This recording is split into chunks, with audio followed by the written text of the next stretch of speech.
Walker Chance there. Yes, he does. Oh no.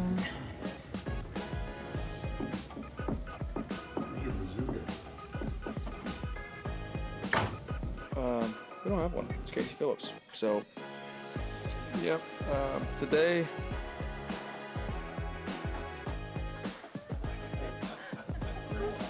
Did you Grandma. borrow that? Well, it's definitely not mine. Let's get started, please.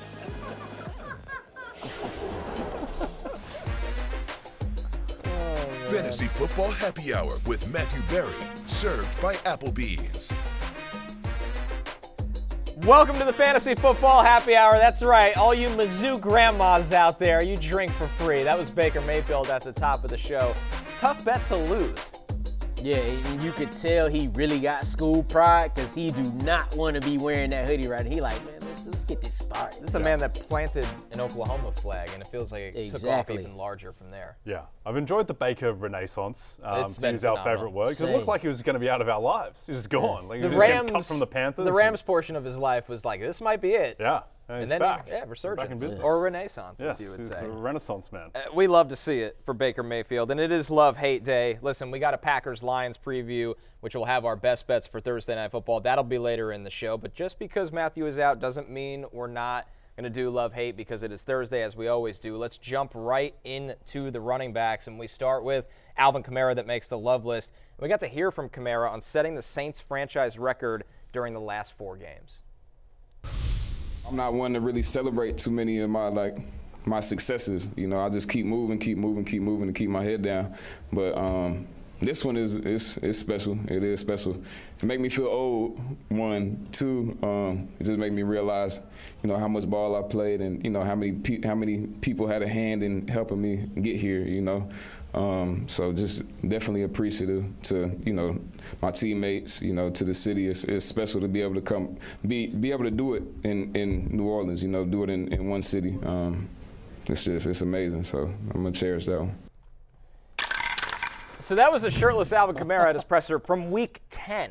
And over the last 4 games here, guys, here's what he's done, Lawrence. Over those last 4 games, he's averaging 26 touches and a target share over 22%.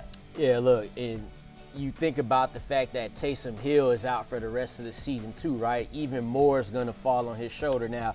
Kendre Miller may be back, but I don't think that was ever a factor for Kamara. I think we might have thought that in the beginning of the season, but this has been Alvin Kamara's backfield, and whether the Saints go on to win this really weak, and that's nice to say about the NFC South, whether they go on to win the division or not, from a fantasy perspective, Alvin Kamara's been that guy. You could trust him even more now, like I said, without Taysom Hill being in the fold. Yeah, the Saints are 4.5-point favorites this week, which is on the road, which is an indictment on the team that I used to support, the New York Giants. So it should be as favorable a game script as you're going to get. The Saints aren't going to be favored too often the rest of the way. What are your thoughts, Lawrence, on shirtless press conferences? If he could do that, I should be able to do a couple shows like that. See how it goes. I like it. Yeah, I don't think anyone will say anything to you on the desk. No. Maybe after the show. Maybe after, but as long as we get through the show, we be good. So as far as Kamara, you know, they're showing the pecs there. You know, like now I'm gonna start making my pitch. Like we at a bar, right?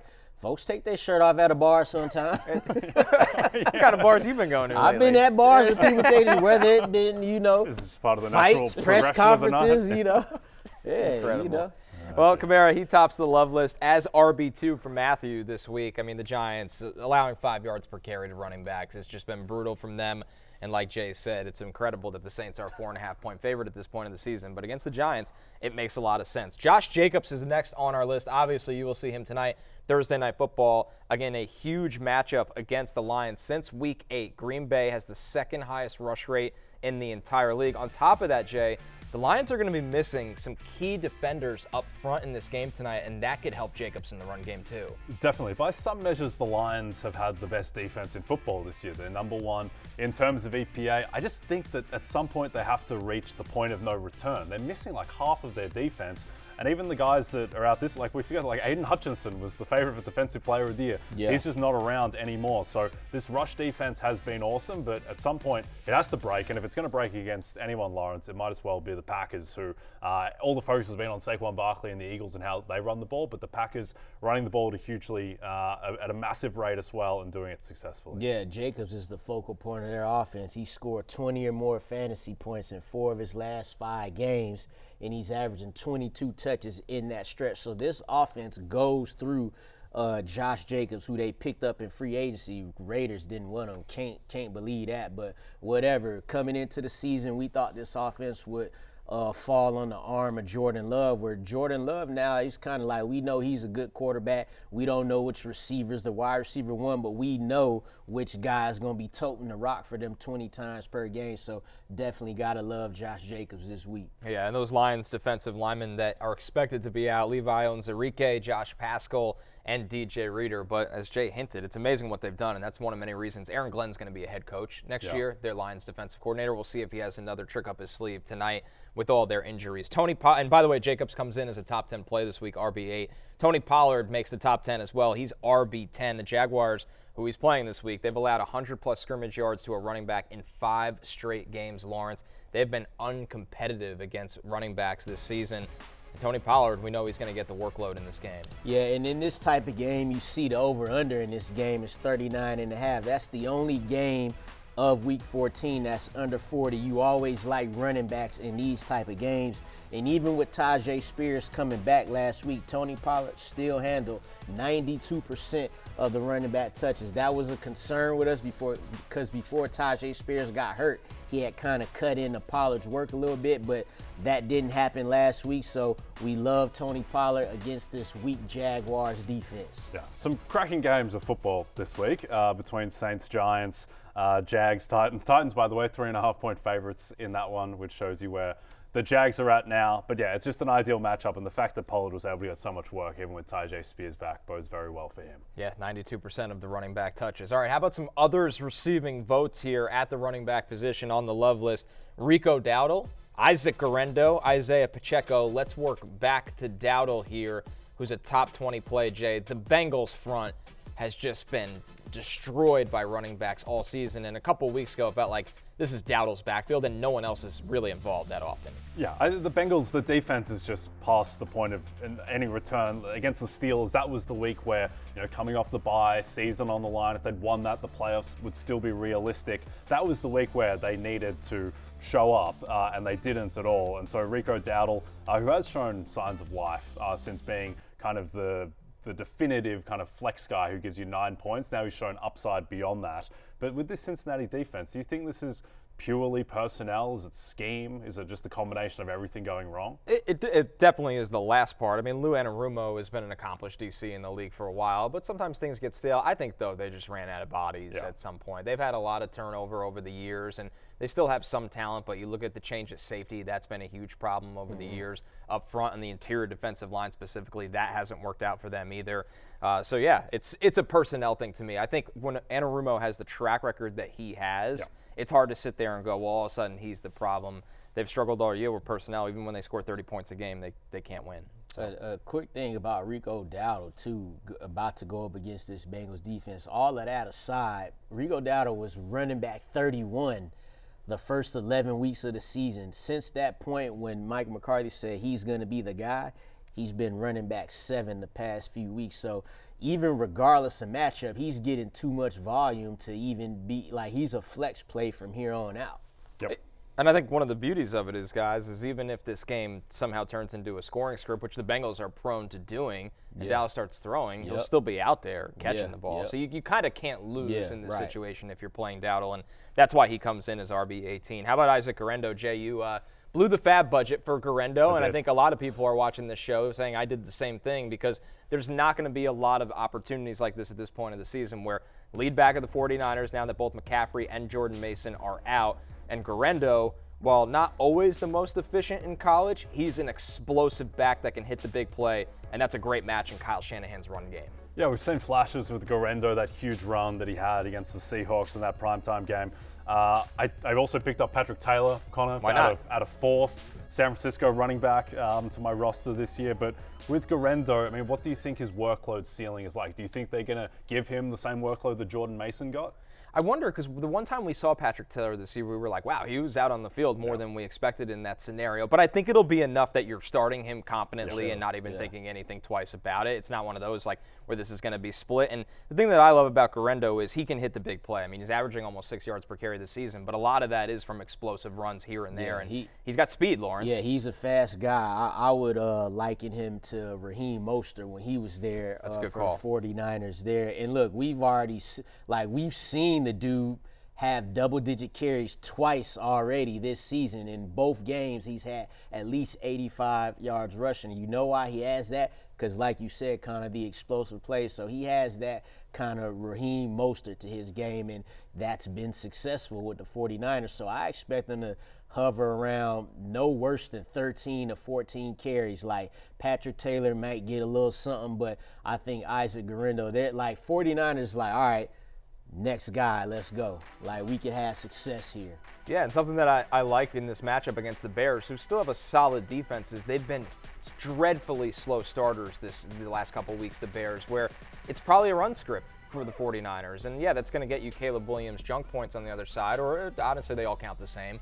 But the Niners should be in a run script in this game, Jay. Yeah, this is also a run funnel defense where, to your point, the Bears' run defense has just been mashed lately. The pass defense still very solid. Niners are still favored in this game. Look, the Niners, they haven't given up on the season yet. Like, Purdy's still out there. He's going to be practicing all week. They're getting like Dre Greenlaw and Hufanga. These guys are coming back and practicing. So there is still hope, but this is season on the line stuff. And Guerendo, for better or worse, he's the guy now in San Francisco. If you look at that division, they shouldn't be giving up. That thing is, everyone is still mathematically able to win that division. It's just that the Niners are on the outside looking in right now. Guerendo, a top 20 play. Isiah Pacheco right behind him at RB22 here, Lawrence. I think we're going to expect a bigger workload for Pacheco in his second week back against the Chargers, especially with Kareem Hunt. You know, the wheels are falling off the bus a little bit on that one at this point of the season. Yeah, only 8 touches for Pacheco in his return, 33% snap rate. And no one's shocked about that. No one's like, oh, why didn't he get 20 touches?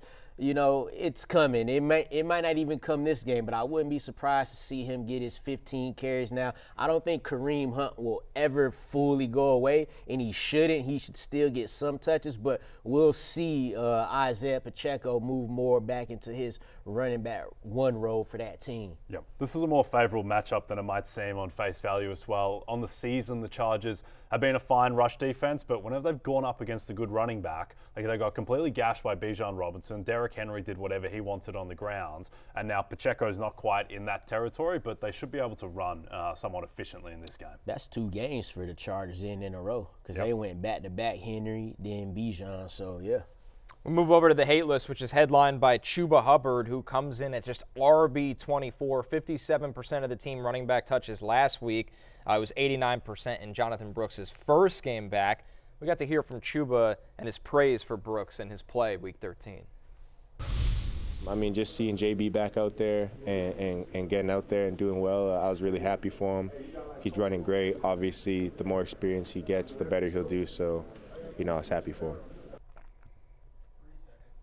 Tough go for Chuba Hubbard with that fumble, Jay. I mean, great. It's been a roller coaster ride because not big expectations of the Panthers this year. He's one of the big bright spots. He gets rewarded with the big contract. Yeah. And now Jonathan Brooks is back, and his play has been declining a little bit as well. Yeah, I mean, this is all going the wrong way. If you have Chuba Hubbard on your team like I do in seemingly every league, that broke about as badly as possible, that game where his snaps are declining. They want to give Brooks more run. Obviously, they have nothing to play for in terms of the playoffs, so why not give Brooks what he can handle coming off the injury? And then just the fact that he had that moment where he lost them the game, you think that plays into potentially usage going forward too. So, look, I think that Chuba Hubbard, I still think that he's going to get work. He's not just going to be minimalized to 20% of the snaps, but certainly the guy who was, you know, RB2 for much of the season, I'd say that's probably drifting away. It's a committee. That's what it's probably going to be the rest. It's going to get closer to that. So if you have Chuba Hubbard and, you know, you're approaching the fantasy playoffs, you definitely got to,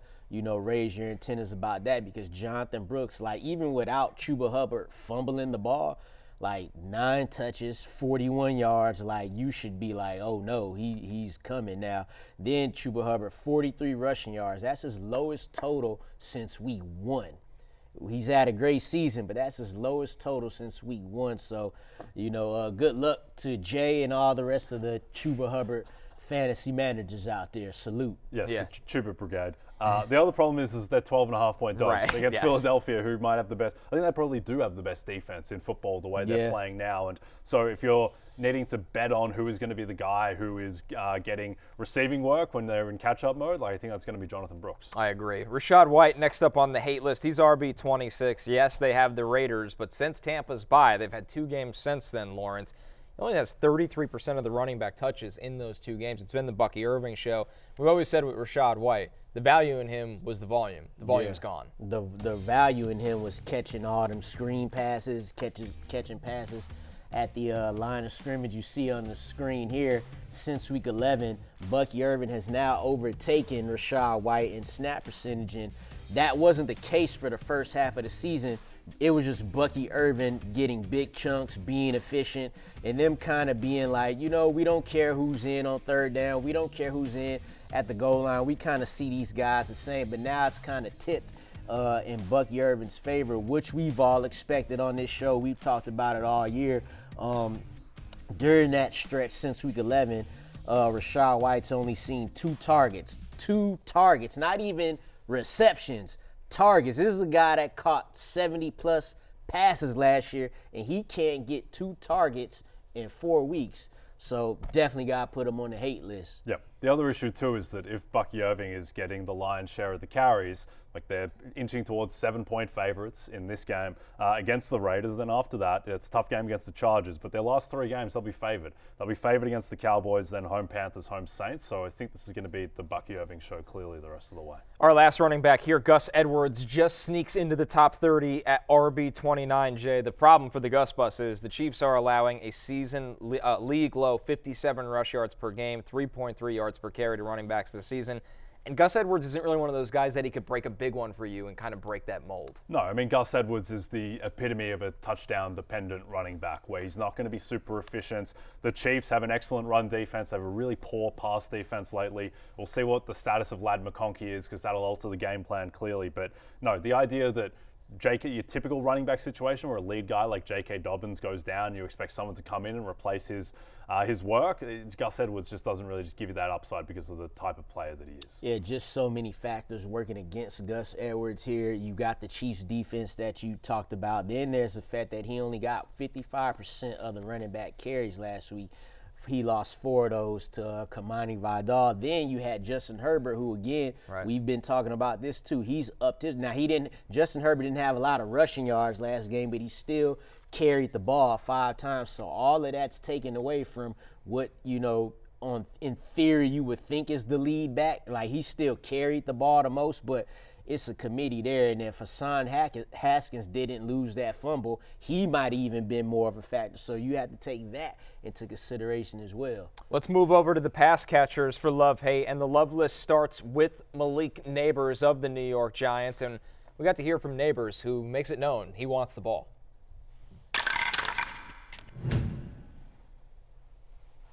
I just can't think about going into the game, dropping the ball. After I drop the ball, keep it in my head like I just dropped the ball. I just got to move forward. So that's what I was saying. It's not like I'm saying, even though I'm dropping the ball, keep throwing the ball.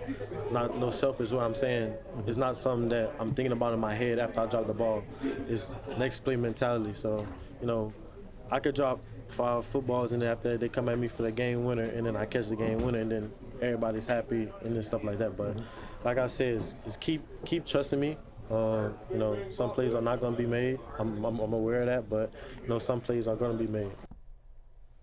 Giants rookie wide receiver Malik Nabers. Since week 2, here's the good news, Jay. He's averaging a 39% target share. The problem with this Giants offense, how much do the targets mean right now? Hopefully this is the week where Malik Nabers starts to look like a superstar again. He's a top 10 play for Matthew. Yeah, very favorable matchup against the Saints, who have been getting completely lit up by opposing wide receivers. Marshall and Lattimore gone doesn't help there. And the thing with Nabers, as much as there have been the complaints about not getting the ball, he has this massive target share. Like, he would be one of the favorites in the NFL this week to lead the league in target share among wide receivers who play a lot of snaps. But how do you think, Connor, going from Daniel Jones to Tommy DeVito to now Drew Lock, how does this change Malik Nabers and the type of receptions he's going to get? Well, Drew Lock's a guy that can throw the ball down the field if you need him to. You absolutely want Lock playing over DeVito for the sake of Nabers. And once again, like, he gets so many targets that he's always fantasy viable and has a floor. The thing that we miss about Malik Nabers, or know about him from college, Lawrence, is this is somebody who should be catching 50-yard touchdowns, who should be having more explosive plays. Not, hey, 12 targets, but I had 70 yards. He's not that. He is that guy at his floor, but we know the ceiling is so much higher. But I don't think Locke, compared to all the Giants quarterbacks, which is crazy, limits his ceiling. We just need to actually see it. He has the biggest arm out of any three of these quarterbacks, and we saw earlier in the season, and we go back to their early game this season versus the Cowboys. He had the cornerbacks beat deep, but the ball was a little bit underthrown. So like you said, he is that deep ball guy. We've seen his playmaking ability. We've seen the catches that he does make, and he's right too. Them drops don't matter. They don't matter in real life, and they don't matter in fantasy because ain't no minus points for drops in fantasy. And now you get the opportunity with Drew Lock's bigger arm to go against this Saints defense who, over the past 4 weeks, they've been allowing the most fantasy points to wide receivers. They've allowed 17 or more fantasy points to receivers during that stretch. So, yeah, we love Malik Nabers this week. Malik Nabers at wide receiver 8. Right behind him, Drake London at wide receiver 9. Lawrence, he's got a 35% target share over his last 3 games. The problem is Kirk Cousins does not look like the Kirk Cousins of old. The good news is, similar to Malik Nabers, London gets his targets. Yeah, we was talking about this yesterday, right? Like, who else in that offense can you be confident in starting besides Bijan? Well, it's probably Drake London if you're going to get 16 targets like which he got in week 13, 9 catches, 86 yards. If that's how you're going to get it, that's how you're going to get it. And he'll have to get it like that against this Minnesota Vikings defense, too, where they are 5.5-point underdogs. So expect them to be in kind of the same type of game script, where even more so, because versus the Chargers, it was not a back-and-forth game, but it was always a tight game. The Vikings at home could get up, and it could get ugly early, and that's why we love Drake London to rack it up. Yeah, there are 3 on paper elite defenses in terms of just what they're doing statistically in the NFC North that I don't really trust that any of them are going to hold. And that's Detroit, Green Bay, and Minnesota, who all are in the top 10 in terms of EPA, but I just don't trust any of their corner situations. And Minnesota, perhaps in particular, their corner situation is not great. I think they are getting more exploited as the season goes on. Same thing happened last year, where I wonder if there is an element of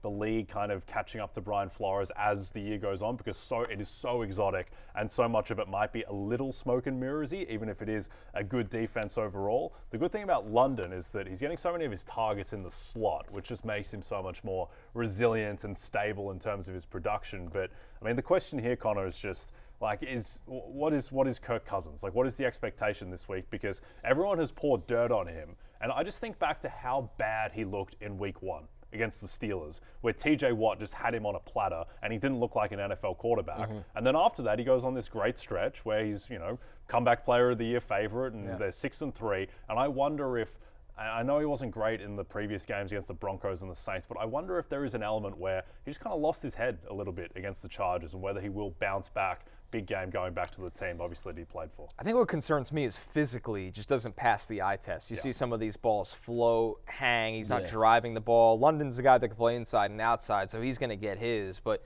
when you look at Darnell Mooney, if you're thinking about starting him, like if Michael Penix was out there, you'd start Darnell Mooney. With Kirk Cousins out there, I'd say no. You're going to need a big play from Darnell Mooney for that to right, and how does he get that? So my concern with Cousins fully is just physically. He's never been the most physically imposing quarterback, but he's always been a smart quarterback that plays with rhythm and timing. But you can only get away with physical limitations to a certain point. There is a threshold, and right now he's not above that threshold. And I think the Falcons, they know that. They just know, we talked about this yesterday, Lawrence.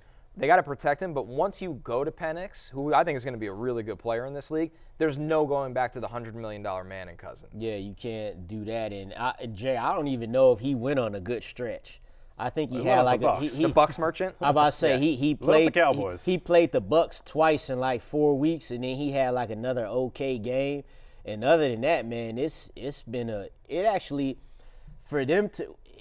It depends how you look at it. Like you could say, man, the Falcons are 6-6 in spite of. You could look at it that way, or you could look at it the other way. But going to Minnesota, man, the team that didn't want you back. This is the chance for him to, kind of right the ship and say, hey, we could win a division. But either or, we starting Drake London. Yeah. Drake London going to get his numbers. Yeah. I think Kirk is going to look better, and I think he's going to keep his job the rest of the way. And that is mainly just the product of schedule. This week isn't the easiest, but then after that, plays the Raiders, Monday Night Football, plays the Giants. He has a game against the Commanders, Panthers. Like, these are all unimposing pass defenses. If he could get through this right here, then I'm with you on that. Because like if it got really bad and then there was real talk of going for Penix could end up having those matchups that you talked about, and now we really talking. What you have to wonder is, and maybe this is why they didn't want to throw Penix into this, can Cousins mentally capitalize against Flores' blitz-happy defense, where he's smoking things out pre-snapping, knows where to get the ball out to? I mean, that's what you're hoping for. I don't think the Vikings, I don't think they have the best defense in football, but they might have the single worst defense for a rookie quarterback to make his first start in because of just how confusing everything is. Yeah. All right, guys, our next player is Mike Evans on the list here. He's right outside the top 10 wide receivers, wide receiver 12. Now, he didn't practice on Wednesday, both calf, hamstring injuries. That's something you always got to monitor with Evans. I feel like he's at the point of his career, too, where he deserves some veteran rest.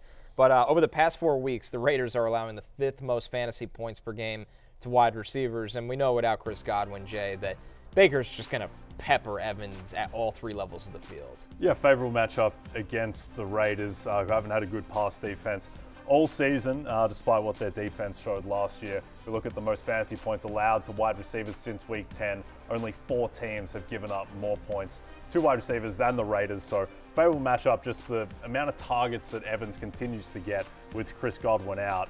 And he looks healthy when he's out there. It's a concern with hamstrings for a slightly older receiver that it could go, but until that happens, I think you've just got to roll out Evans and expect that he's going to be a top 10 wide receiver. Mike Evans is starting to be like how Julio Jones was. Like them last 3 good years, he was like never practicing, always hurt, but then he'll come out, drop 100 yards, and end up with 1,400 yards for the season.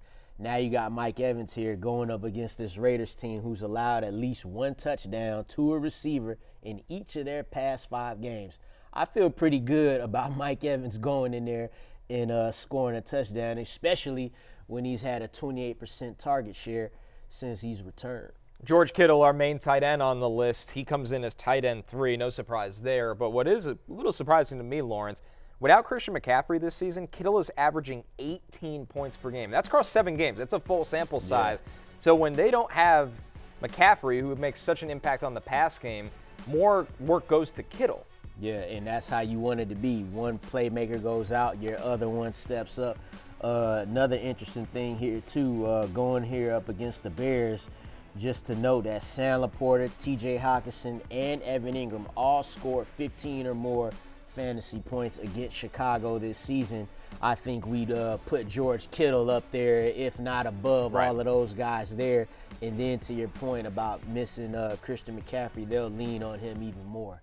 Some others receiving votes here. Ladd McConkey, who that's going to come right down to the wire for Ladd McConkey. He's dealing with a knee injury. He's been limited to start the week. We'll see if he can go. Calvin Ridley, Brian Thomas Jr., Keenan Allen, Marquez Valdes-Scantling. Big play. Jake Ferguson. Will Dissly, who had the goose egg, but Will Dissly still stays on the radar as a top 15 play. He's got the Chiefs and an expected bounce back. Lawrence, how about Valdes-Scantling's resurgence in this Saints offense that they're running out of players? He's taking advantage of that opportunity. Hey, the way he been playing, very Nick Westbrook-Akine-like.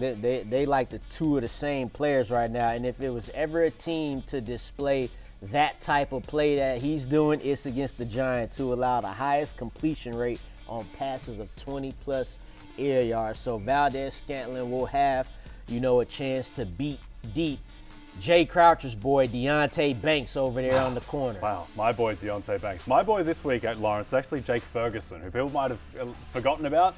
a little bit with the Schoonmaker renaissance, if he ever was there to have a renaissance too. Emergence. Yes, the emergence. But with Ferguson, this is the best matchup in football. Tight ends going up against the Bengals. Past month, the Bengals are averaging giving up over 21 points per game to tight ends. We saw what the great Pat Fryermuth did to them, eviscerating them on the weekend. So Jake Ferguson, forgotten man, he is certainly viable this week. Brian Thomas Jr. also on this list, and I'm sure some people are thinking Brian Thomas Jr., he'll have Mac Jones throwing him the ball, which is a big downgrade from Trevor Lawrence. But the Titans starting corners, L'Jarius Sneed, who's been out, and Chidobe Awuzie are both on IR. Lawrence, are you still starting BTJ even with Mac Jones under center? Yeah, I'm going to start him. Just too good of a player. You saw a little bit of hope out of Mac Jones last week for the first time this season. So when you get in there with a backup quarterback, you know, and we talked about this with Malik Nabers too, when you get in there with a backup quarterback, they know that their job is to get their best player the ball.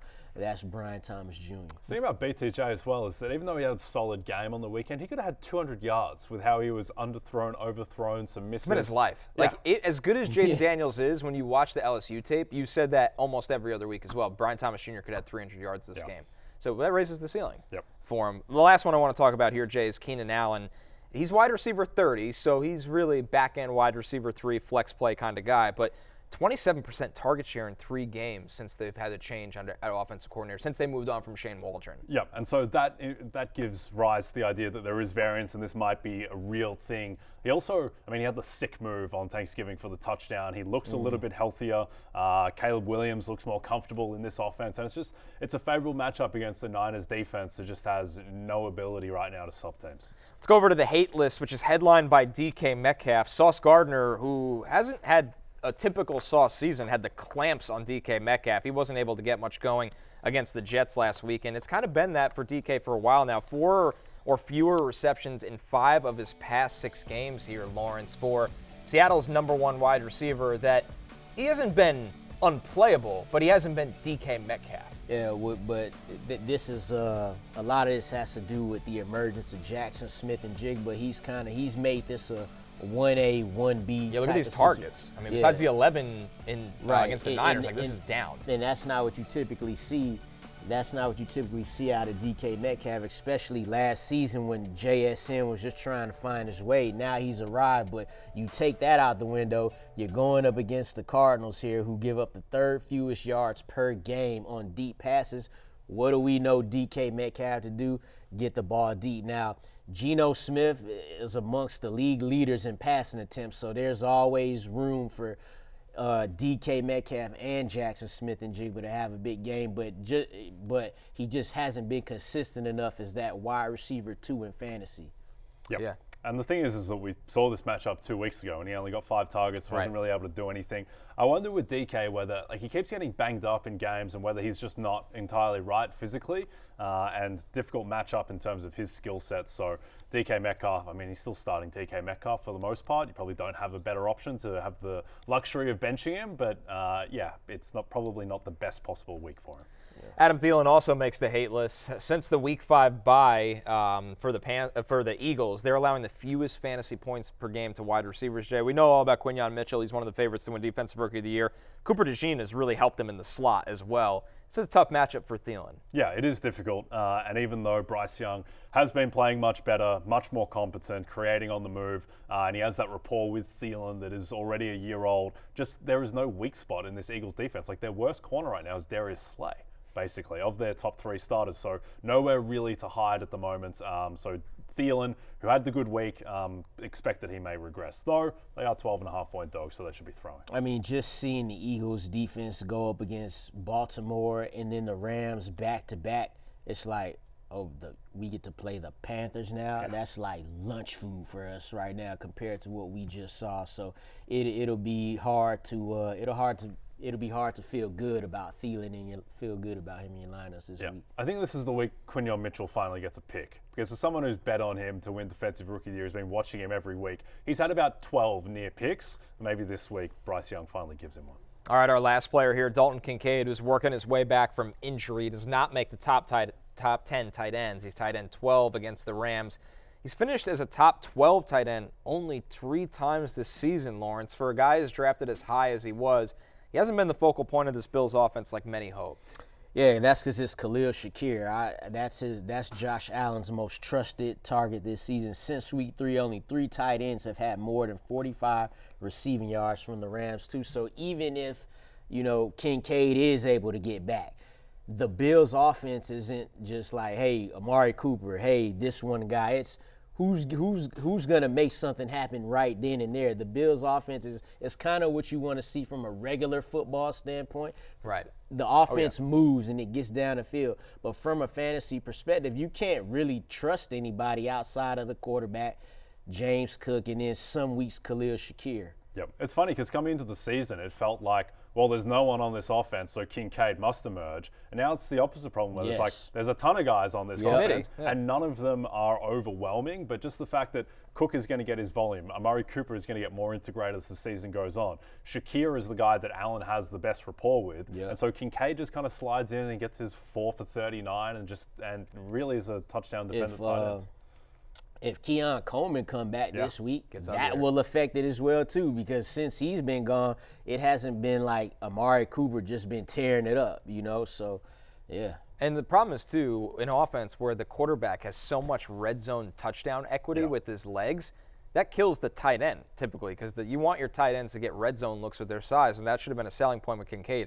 He does not score touchdowns. I think the thing is, too, and Kincaid spoke about this a little bit with us at the Super Bowl, where just the type of quarterback that Josh Allen is, I just think it's really hard for a second-year player to have that telepathy, the way that, Kelsey and Mahomes are on such a wavelength, Andrews and Lamar, these quarterbacks who create out of structure, even to like a weird extent, like Zach Ertz with Jane Daniels. Like Zach Ertz knows where to go and find the gaps, and Kincaid, he just hasn't had that yet with Josh Allen. They haven't had enough time to seemingly build that rapport. We're going to take our first break. When we're back, love-hate continues. We got the quarterbacks for you right after this break.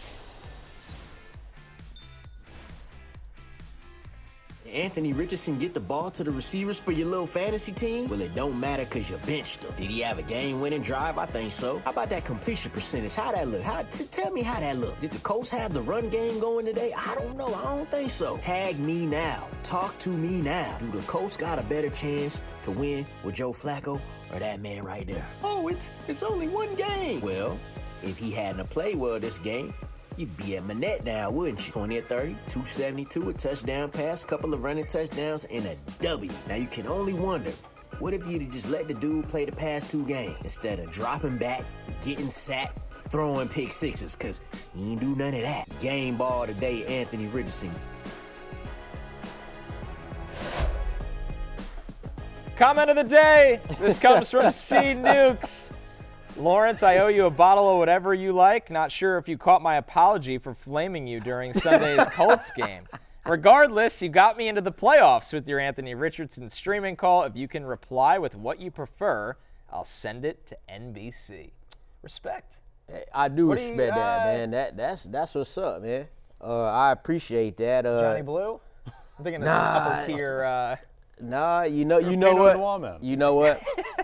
Give me something that I could give away to like some little kid or something. Like, I don't think it works like that. I don't want no Pinot Grigio. I don't want no liquor, man. Actually, just throw a couple things of the Hennessy in there. We good. We good with that. We'll give that to the kids but appreciate that. Anthony Richardson, man, QB7 in fantasy since he came back. I see a lot of people keep on trucking. That's a renaissance. That is a proper renaissance. Trucking. Yeah, I say a lot of people are being like, this Richardson stuff so overblown because his stats were so bad against the Patriots. Like, actually watch the game. Watch the throws that his receivers dropped. His adjusted completion percentage, which is a stat, would actually be better. Yes, he was phenomenal, that final drive. Like, he had to win the game 3 or 4 times with the amount of passes that his receivers dropped.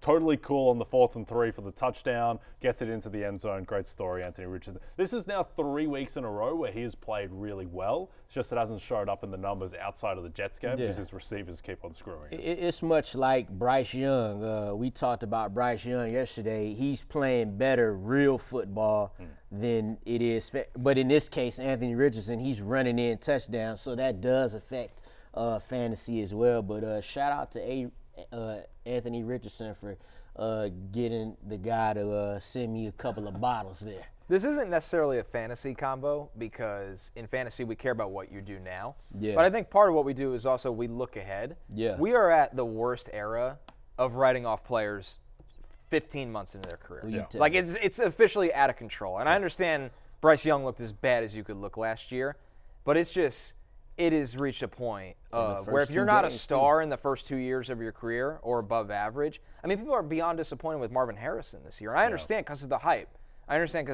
But this is an example of another guy that we've just reached a point of like we need stardom now. It's out of control.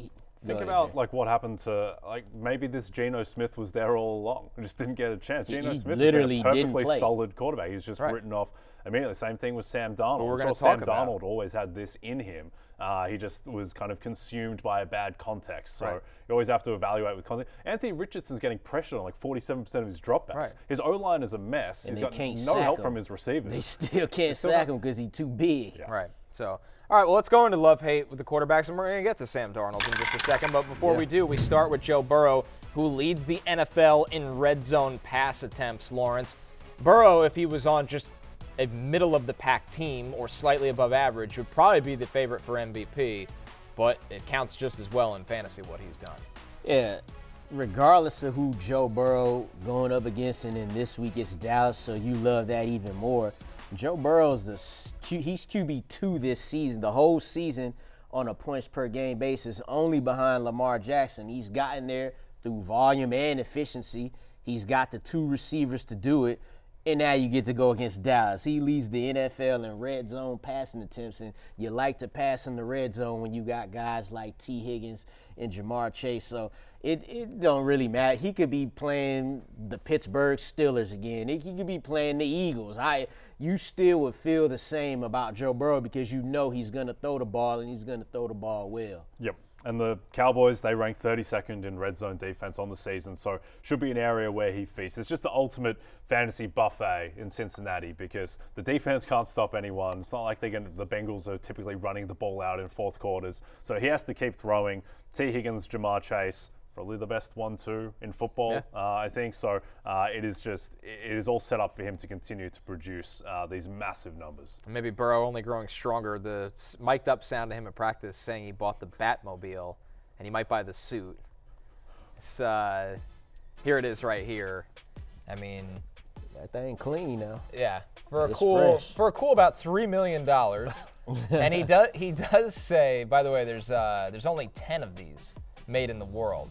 And Joe Burrow is getting one. He made it very clear it's going to take a long time for them to get it to him, which I guess that makes sense. wealthy people auctions I'm not an expert in, but he's really leaning into this character, which I think is a good thing. This is like how if my kids have a really bad day of throwing tantrums, my wife will buy something nice for herself. It's like Burrow. All the defense keeps screwing me. Screw it, I'm buying the Batmobile. Yeah, I kind of like it. Yeah, I respect that. Yeah, why not? One day, fellas, one day. We'll be able to buy our own Batmobiles.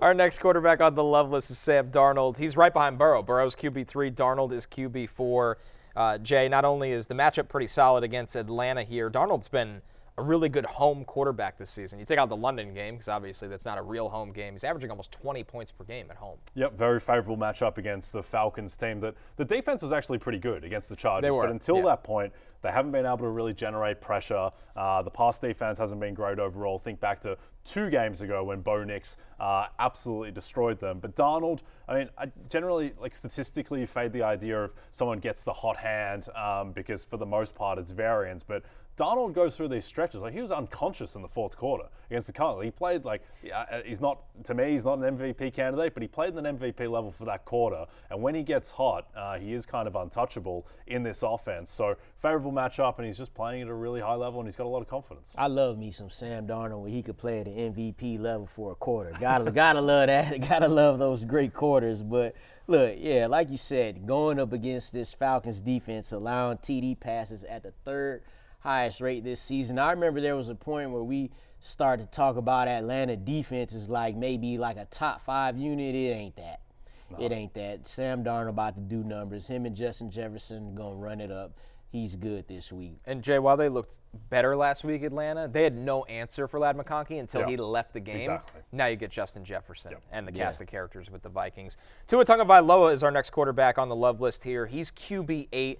He's got the Jets. Miami has an implied team total over 25 points this week, Lawrence. The Jets are typically dreadful in Miami. They haven't won in Miami since 2014 when Geno Smith was their quarterback. I'm actually going to talk about this situation the same way I just talked about Joe Burrow. Not that Tua, I would say, is the better quarterback. I'm not saying that. But since he's returned, he's been a top 10 fantasy quarterback. He's thrown 13 touchdown passes, 1 interception, had a good game in the cold weather where they said he couldn't play. He was quarterback 7 that weekend. This is just a situation where I don't even care who they're playing right now because the offense is humming. They just happen to be playing the Jets, and you love that. And Sauce Gardner probably going to be out for this game, by the way. Yeah. I'm about to say something crazy, but I don't know if that helps them or hurts them this season when it comes to Sauce Gardner. So, but, since Robert Sala's been fired, the Jets are allowing 21 fantasy points per game to quarterbacks. So you add all that up, man, the Miami offense is doing their thing. That's why we love Tua this week. Some others receiving votes: Baker Mayfield, Russell Wilson, Will Levis. Baker Mayfield, a top 10 play this week, Jay, even on the coming off a little bit of an ankle injury there. He's got the Raiders, and they've been a gift for passing offenses. Yeah, we know Baker's going to play through everything. Very favorable matchup to your point. Russell Wilson gets that return matchup with the Browns, who their secondary can't cover anyone at the moment if Myles Garrett doesn't get home. And then Will Levis turn the corner a little bit in a favorable matchup against the Jags. All right, we go to the hate list, headlined by your man, Lawrence, Kirk Cousins. He gets the Vikings that have the highest blitz rate in the league this season. He's not moving around so well. Yeah, and he's the 25th best passer when he's getting pressure. 5 touchdowns against 8 interceptions. We don't want Kirk Cousins getting pressure because that's not good for fantasy. That's why he's got to be on the hate list. Aaron Rodgers also on the hate list. It's the old man coming off a torn Achilles hate list here. Kirk Cousins to Aaron Rodgers. Over the past 4 weeks, he's averaging a league low 5.4 yards per pass attempt. Jay, he's just getting the ball out too quick. I know it sounds crazy to say, but he's not allowing anything to develop. His thing isn't that he can't move around, though that's a problem. His issue is he's just missing throws. Like the wide open one to Garrett Wilson in the end zone was just a complete mess, and then he throws the pick 6 on the following play. So, both of these guys, I weirdly feel better about Kirk turning it around going forward, just because I think he's flashed a higher level this season than Rodgers has. Also got the easier schedule. And Rodgers going up against Miami defense that has been inconsistent, but still has talent and overall, I still think is a decent unit. So, of these two, I'd rather start Cousins. Ideally, you have options beyond these two, but Rodgers just looks done.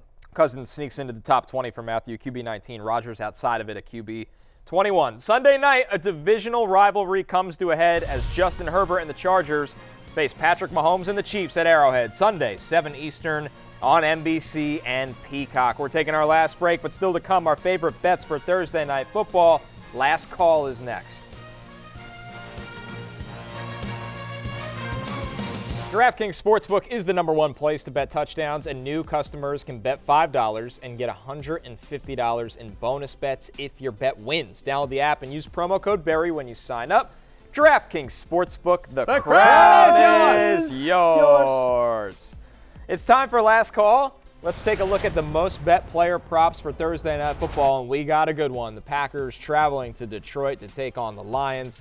Here's what the public is on right now. Jahmyr Gibbs rushing yards, 50+, that's -235. Amon-Ra St. Brown receiving yards, 50+, that's -295. Jared Goff rushing yards, talk about sweating that one out, over 1.5. Just fall forward, Jared Goff, -130, and don't kneel down if you're winning at the end of the game. Jahmyr Gibbs rushing yards, 60+, -135. Amon-Ra St. Brown receiving yards, beefed up a little bit more, closer to his total. That's 60+ at -180. Lawrence, what do you like in this game? I like all them, but you know me. I got to have a plus in front of my bets. So I like Jameson Williams, alt line, 60 receiving yards at +135. This is why. At home this season, he averages 7 targets, 4 receptions and 86 yards at home, as opposed to on the road, he's only averaging 39 yards. You look at the fact that this game is 51.5. That's the highest of Week 14. I expect some points to be scored here. I expect some back and forth, and I expect something out of Jameson Williams, who has seen at least 6 targets in each of the last 3 games. How about you, Jay? So I'm taking another Lions wide receiver, going with Tim Patrick, who was a great story, taking him over 24.5 receiving yards. Khalif Raymond on IR, so Tim Patrick now the clear number 3 wide receiver. He played 70% of the snaps last week. He's gone over in 3 straight. Think that he can get deep for at least one. Packers defense has been below average in terms of allowing explosive pass plays. Guys, the point total in this game is at a whopping 51.5, which might seem crazy for a Thursday night football game, short week game, but these teams, they play shootouts typically when they meet an indoor matchup. I'm going with a kicker prop. Brandon McManus over 6.5 kicking points, 2 field goals and an extra point. Yeah. The Lions, they have a lot of injuries on defense, but I think they'll bear down on their own side of the field, forcing the Packers to take a couple field goal attempts. Let's take a look at Matthew's top-ranked players for this matchup. This is a very fantasy-friendly game, especially with that point total being so high. Lawrence, what jumps out to you with this board? Just the usual. You got 3 running backs in the top 12 here. Usually in these types of games, you expect all the receivers to be like in that top 20 range, but you can't trust that with the Green Bay receivers and how many of those guys they have. You never know who's going to get the ball. So in a high-scoring game, having 3 separate running backs that you know could go out there and get you 20 points is always a good thing. Yeah, I think Jaden Reed is a really interesting one tonight. His receiving prop, I think it opened up at 44.5 and now is 62.5. Yep. Has really shot up. I think this is going to be a bigger game for Jordan Love than most people think, because they've been running the ball so much. This Lions defense, they just don't trust the corner situation, don't trust them to get pressure on Jordan Love. So I think that in a similar way to the way that he destroyed the Lions last time he played them on Thanksgiving, I think this could be a big Love game tonight. Yeah, if there's anything Dan Campbell really cares about, he wants to take away the run from you, and he wants to win the rushing attack on their own side. That's something you could always lean on with the Lions. An interesting thing, too, you said about the Lions corners. Before Terrion Arnold came back from his injury, he was leading the league in pass interference yards and pass interferences. Carlton Davis, he's hurt now, but he's top 3 in that category as well. Up until that point. So, yeah, you got to get after their corners. Yeah, I think Brian Branch and Kirby Joseph are covering up for a lot of sins at the moment. They're good. The Lions back end. They are amazing, but I wonder if tonight is the night where that defense breaks a little bit. Yeah, it's going to be a good one. One of the better Thursday night games on the slate this year. We'll see if it can match the scoring expectations. That's it for us. For Lawrence and Jay, I'm Connor. We will be back tomorrow to recap the game and look ahead towards the weekend. See you then.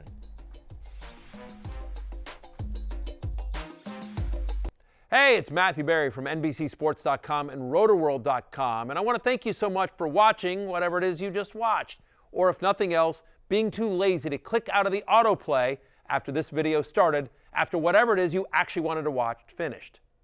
But now that you're here, I'd like to take a moment here to ask you respectfully now, okay? I'm asking you respectfully to subscribe to the NFL on NBC YouTube channel. You'll get the latest Roto-World fantasy news headlines, all sorts of great shows, including my own Fantasy Football Happy Hour. So go subscribe now. Again, I'm asking respectfully.